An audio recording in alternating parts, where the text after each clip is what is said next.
Ons is hier by die Mampoerfees, hier by die Voortrekker Monument, waar die wenners so pas aangekondig is en die nasionale kampioen vir die witblus stoker, knoop my tong hierso, is Coetzee Loubser. Jy is daar van Oudtshoorn. Coetzee, baie geluk met jou toekenning. Baie dankie, dit is vandag vir my groot voorreg om die toekenning hier te kon ontvang. Ek wil jou nou gou vra, vertel dit gou vir ons kykers, waarvanaf kom jy? Ek is daar jong boere van Oudtshoorn. Ons kom al 'n paar generasies aan met die kultuur. So ja, dit is wat ons doen. Dis maar net 'n kultuur op die plaas om die witblus te stook. Ek het so gehoor toe jy die prys ontvang het. Die mense sê dis nie net jy's nie die enigste een wat nou al stook nie. Dit kom nou al so 'n paar geslagte. Ja, my oupa het, ek sê maar 50 jaar terug begin en toe het my pa oorgevat. En nou is ek die volgende generasie wat maar die tou vat en probeer aangaan met die witblusstokery. Maar daar's iets anderster wat jy nou in hierdie witblus kombinasie, ek wil amper al sê, in die resep het. Vertel dit vir ons kykers so 'n bietjie. Kyk, ek dink om die beste eindproduk te kry, moet jy die beste produk gebruik. So ons probeer baie soet, baie lekker, goeie handepoot, beste mos gebruik om hierdie witblus te stook. So ek dink dit is maar een van die hoofresepte om 'n goeie witblus te stook.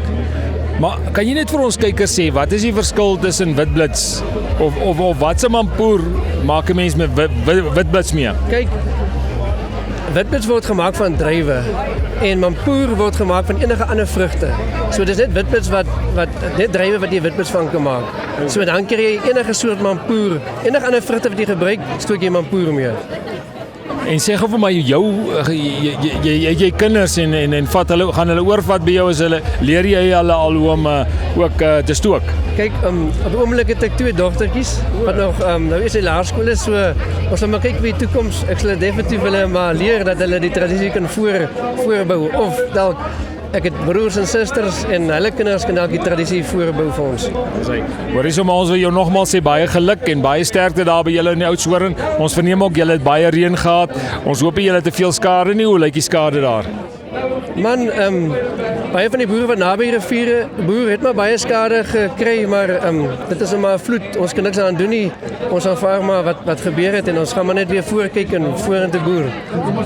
As hy vir ons kykers wil ons dan net sê, hier agter ons is die mense nog lekker heerlik besig om te proe.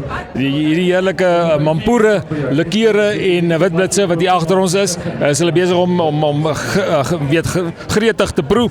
En ons wil vir julle sê, julle het dit ongelukkig gemis. Dis nou die pryse is klaar uitgedeel, maar ten minste weet julle nou wie was die nasionale kampioen. Dankie.